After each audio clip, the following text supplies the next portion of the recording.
Welcome to a podcast from Wipro Sustainability Academy. They say if you want to motivate anyone, you only need to do two things. One, show them the big picture. Two, answer what's in it for me. In this podcast, let us look at sustainability challenges from the big picture perspective. Chances are you heard of global warming and climate change. Pretty much like a car that warms up standing in the sun when the windows are all rolled up, the ever-increasing amounts of greenhouse gases are also like the rolled-up windows to the planet. They trap heat on the planet, slowly making it warmer. Things are all linked up beyond imagination on this planet. The increasing temperatures change ocean currents and wind patterns. Weather changes accordingly. Storms and hurricanes become more extreme. Instead of gentler seasons, the swings between droughts and floods become sharper. Heavy downpours leave little scope for groundwater to be recharged and at the same time wash away the fertile topsoil. With infertile land and limited water, even lush green food baskets can become deserts.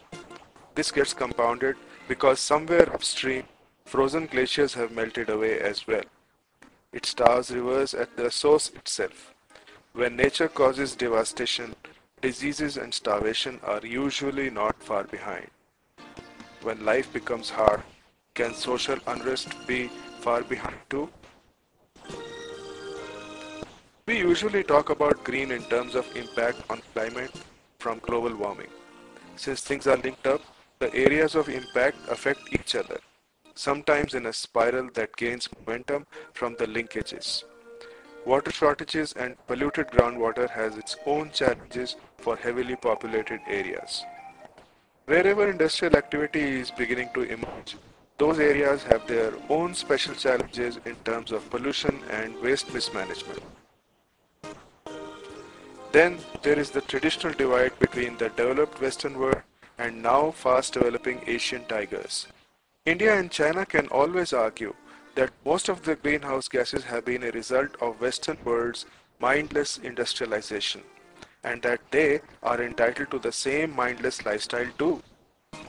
The Western world can always point to China and India and say that your large populations and rising growth will make you the biggest culprits of tomorrow.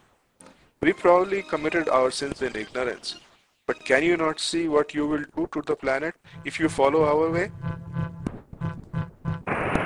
At the end of the day, there is only one planet, and at the end of the day, there is only one common shared fate for all of us. Yet the way we humans are wired, we may end up only arguing pointlessly on who is to blame and who needs to do more. So what's the way out? One thing is clear. There is a large part of global warming that has been fueled by feverish industrial activity. Industrial activity that not only meets the demands of our consumption-led lifestyles, but also sets the standards on what the good life is all about. You may want to check out the short documentary titled Story of Stuff on www.storyofstuff.com. It speaks beautifully to this point. When we encourage ourselves to consume beyond the means of the planet, it is not a sustainable arrangement. Sustainability is simply about finding those ways of living and being happy and fulfilled as mankind that will allow us to do so forever. What is the way forward? We will look at that in the next podcast. This podcast this podcast was brought to this podcast was brought to you by the Wipro Sustainability Academy. Thank you very much.